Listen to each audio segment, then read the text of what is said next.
Hi everybody, Golden Era Bookworm here, and today we continue with the interview series with Jerry Brainum. And in this video, Jerry and I talk about the Gold's Gym steroid doctors.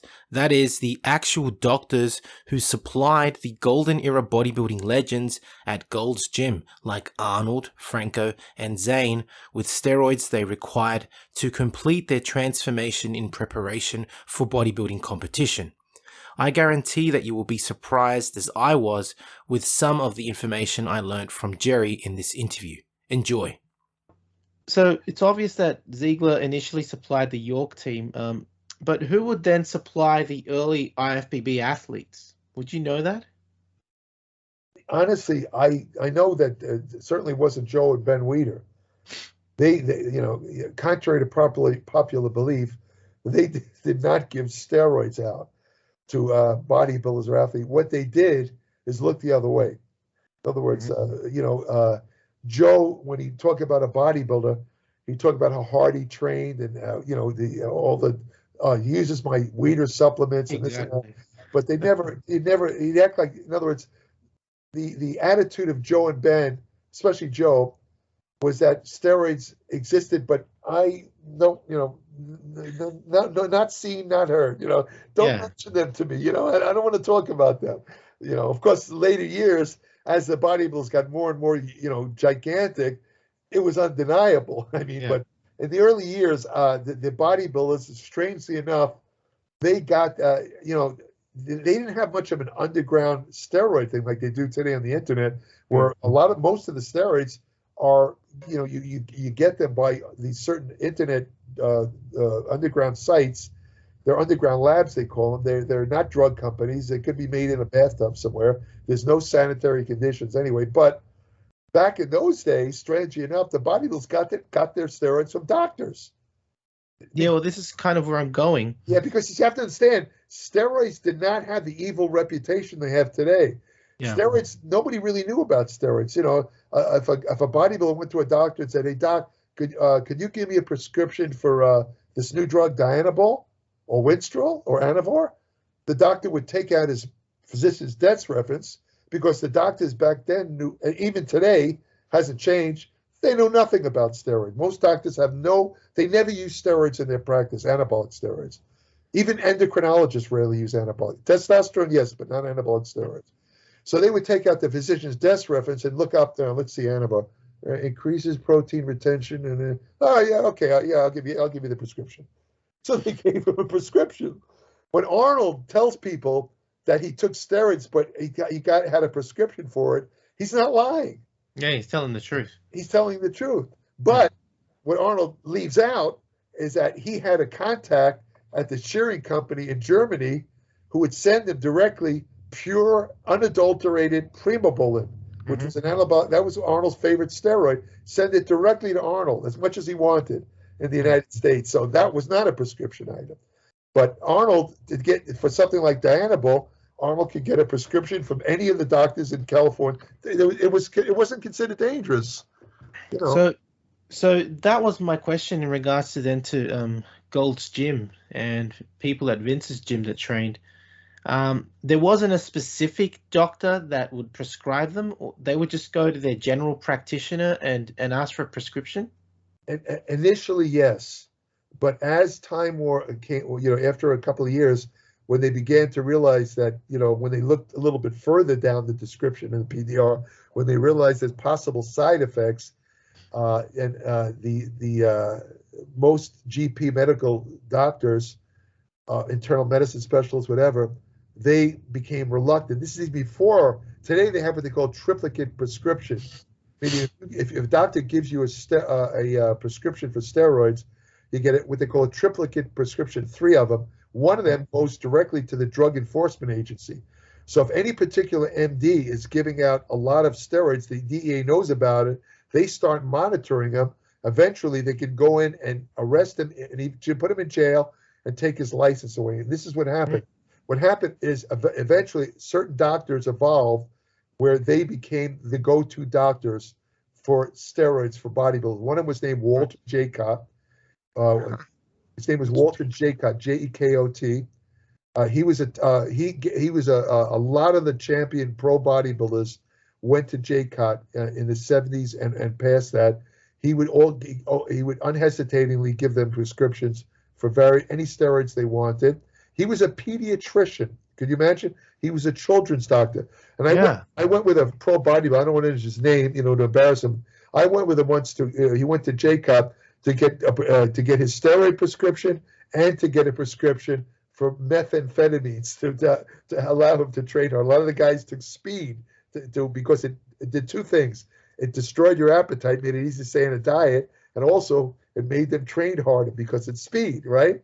So he went to get those two prescriptions. Now, I remember sitting in the office with two big guys, and there was two other bodybuilders there too. On one side of the room, you had these two giant bodybuilders. At the other side, you had women with little children waiting to see Jake. Right. And I remember looking and thinking, what a weird picture this is, Mothers are going to think that their kids are going to come out like that. Yeah.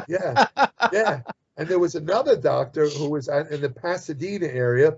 Again, his name escapes me. He died years ago, but he was a big-time steroid doctor too. And he wrote a book. He actually wrote a book. And in 1984, they had the Olympics in LA, and I was working for a magazine. Fred Hatfield, the great powerlifter, Dr. Squat. He hired me to write for his sports fitness magazine. He gave me an assignment to interview people. It had a special 84 Olympics issue, and he asked me to interview this doctor in Pasadena.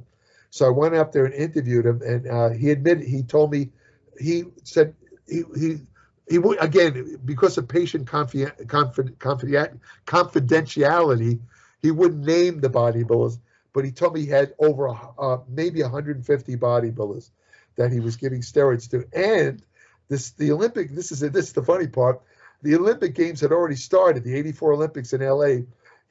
He said to me, I cannot laugh. He said half the American Olympic team was also his patients. They were on steroids too. And then he mentioned two famous movie stars that were his patients. And I threw him a name. I said, I bet you one of them Sylvester Stallone. And he looked at me. He says, I can't answer that. And he looked at me and he smiled. And I took that as a yes. So, what about Jean-Claude Van Damme? Probably, yeah. That was probably the other one. Yeah. I'm not surprised. Do you know if Dr. Walter Jacob is still alive, or is he still alive? Still alive. What happened? He had his medical license taken away. He was put in prison, and then he came out of prison. I wasn't there maybe 2-3 years. I can't remember exactly.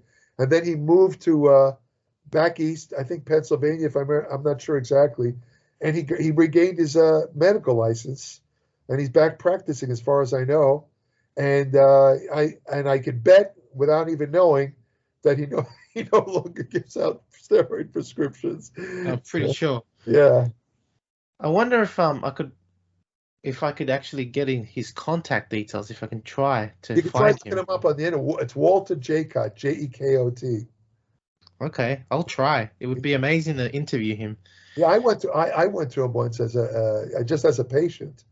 Okay. I mean, I was a little nervous about it because I knew he was gay, and okay. He wanted to check my testicles, and I didn't know, I was kind of a little squeamish, but I can you imagine? He was all business, I have to say. He didn't do anything. He was actually a very nice guy, to be honest with you. He really was. I've often seen Dr. Dick Tyler with many bodybuilders, photos on Muscle Builder, etc. Yeah. Was he ever involved in the administration of steroids, or was he purely a chiropractor? Purely a chiropractor. Okay. Nothing to do with steroids. Yeah. Okay. Nothing to do with it. On the note that you mentioned of Mike Mensa working for Dr. Ziegler, would you say that there was a connection there in steroid usage? Would Mike Mensa at least have learnt about steroids from Ziegler, or even gotten his supply from Dr. Ziegler? No, because by that point, Ziegler was vehemently anti-steroid. Okay. So if anything, he would have told Mike Mensa to keep away from steroids. Really? It was way past, Ziegler was very, very staunch anti-steroid advocate by the time Mike worked with him. Yeah. Okay. Now, if he was sneaking it to him, that's a possibility. That I couldn't tell you. If Ziegler was actually giving him steroids on the side, That's a possibility, but knowing how that would make Ziegler an extreme hypocrite, because Absolutely. publicly he was vociferously talking about how the dangers of steroids.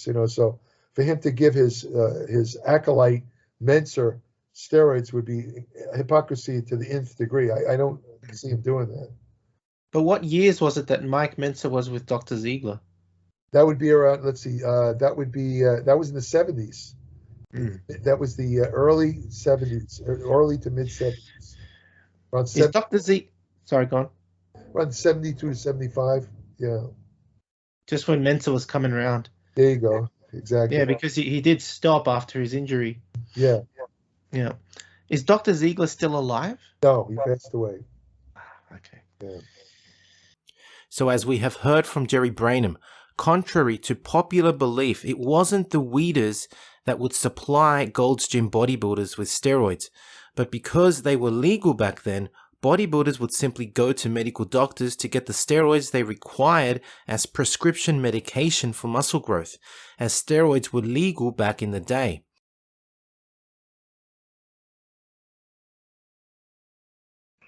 I have a doctor that I work with by the name of Dr. Michael Walczak. I believe he passed away now. Yes, I know who you're talking about.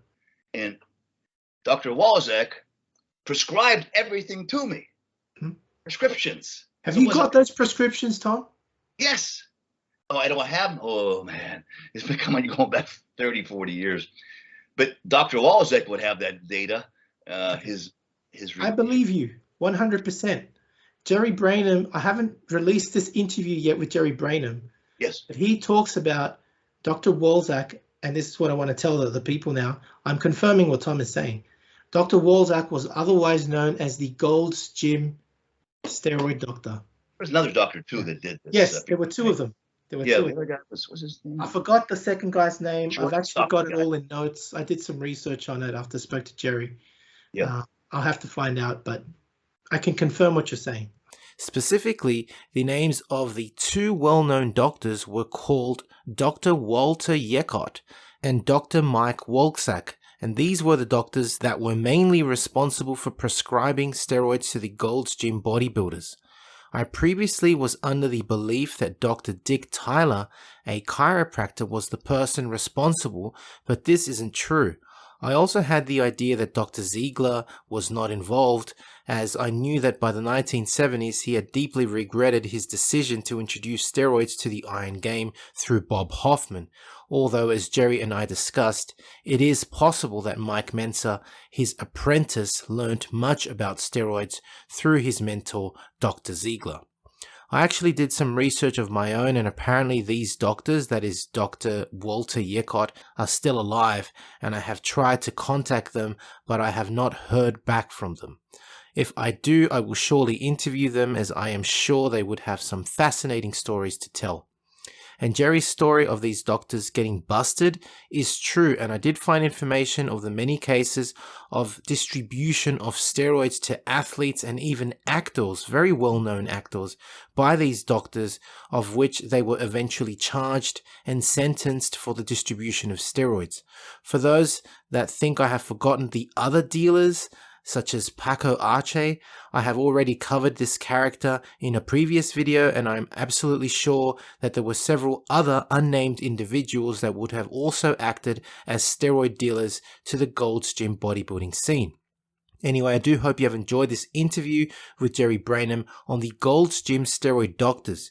If you have enjoyed watching the video, please give the video a like, subscribe to this channel and Jerry's channel too for more content like this, and click the bell button to be notified of future videos. And don't forget to leave your comments in the comment section. Also, make sure to subscribe to the Applied Metabolics newsletter by Jerry Brainum if you do wish to enhance your knowledge on bodybuilding nutrition, especially as a natural bodybuilder. For more information, just go to the description below. If you're interested in learning more about natural bodybuilding, hit me up for online coaching on my website, and also check my website for ebooks on Golden Era training. That's it from me. This is the Golden Era Bookworm saying bye for now. Online training is now available, including my new program, Novice to Classic, a program geared towards beginners and novices looking at developing a classic physique, as well as Classic Cut, geared at those who wish to lose weight and gain muscle fast. Details available at www.goldenerabooking.com. Need a bodybuilding poster for your gym or office? Then check out Iron Man Magazine archive.smugmug.com for the highest quality posters on the planet. Scroll through the galleries of all the legends, including greats such as Arnold, Frank Zane, Sergio Oliva, Serge Nubret, Tom Platz, and Larry Scott, and much, much more, and select your poster now. As a natural bodybuilder, it is imperative to know your own testosterone levels, as they are a reflection of the anabolic environment created by your diet and training. I would highly recommend using the male hormone test kit from Let's Get Checked, and make sure you use my code GOLDEN30 for a 30% discount. Again, the advantage of checking yourself regularly is that you will know how well your body is anabolically primed to put on the much desired muscle you are working for. Get your gym wear and Golden Era apparel at the new Golden Era Tees shop, featuring designs from the Silver Era and Golden Era legends, available as tanks, shirts, sweatshirts, and hoodies in all sizes and colors. To support your favorite YouTube channel, please visit teespring.com/stores/Golden Era Bookworm for merchandise including t-shirts, hoodies, face masks, phone cases, and much, much more. Once again at teespring.com/stores/Golden Era Bookworm. Become a patron at www.patreon.com/Golden Era Bookworm for hard to find books, scans of rare photos, and articles on the Golden Era of bodybuilding.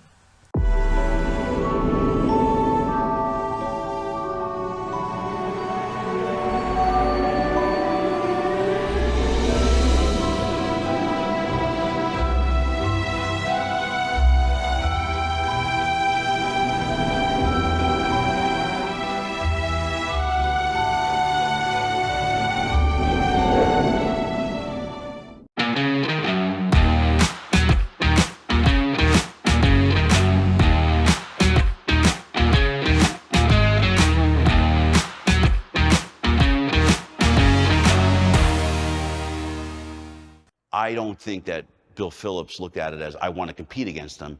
I want to destroy them. If they pass legislation basically making any type of food supplement a prescription item, that would be the end, the death of the entire food supplement industry. Take your vitamin pill now. In the 1960s, the sports supplement industry was barely emerging. I think the reason why Joe Weider was so successful was he had Arnold on his side. He wasn't selling supplements. He was in the dream business. Joe Weider was a marketing genius. People would say the promotions or the endorsements back then were cheesy. To me, it wasn't. I loved it. Fitness was taking off. You know, fitness became cool. You had a lot of readers that wanted to be like the stars that they idolized. Bill's strength is his marketing savvy. He's a marketing genius. Got it. It's only vitamin. The right of American citizens to have free access to dietary supplements of their choice. Consult your physician. You might as well consult the next guy you meet on the street. They don't know a damn thing about vitamins and nutrition. The dietary supplement industry became the #2 most regulated industry. Nuclear, dietary supplements, pharmaceutical. We're more regulated than drugs. They come in and you need to allow the FDA. They have jurisdiction. The enforcement is kind of the questionable side of it, and how do they really get a handle on this monster? A lot of people tell me that the dietary supplement industry is completely unregulated. It's the wild, wild west out there. It's a free-for-all. That could not be further from the truth. A dietary supplement is not allowed to have a side effect. I always say the pharmaceutical has to have a minimum of 100 side effects in order for it to be a drug. And now, it's a $40 billion industry and growing. That's the really interesting thing, is the cast of characters from the 80s, when it was kind of iffy, to now when it's a lot more legitimate. They made it sound cutting edge, revolutionary, and different, and I want that. That's cool. We are in this industry to improve our health. It's not just a vanity project here. We're working on our lifeline. We eat a certain way to improve our health. We train a certain way to improve our health. Supplements are just that. They supplement your work, your graft, your nutrition. They demonize dietary supplements, but they say all you need is real food. Well, what's a real food? They pump you up and get you hard, stronger, faster, bigger. Doc, I want to take this weight gain. I want to take this pre-workout. No way. That stuff, we don't know what's in that. It could be, no way. I'm not going to give you, it's going to kill the industry, bottom line. So I must have drank so much protein powder from age 15 to 18 that my head was going to explode. I believed in metrics so much that I would probably punch somebody in the face if they tried to take it away from me.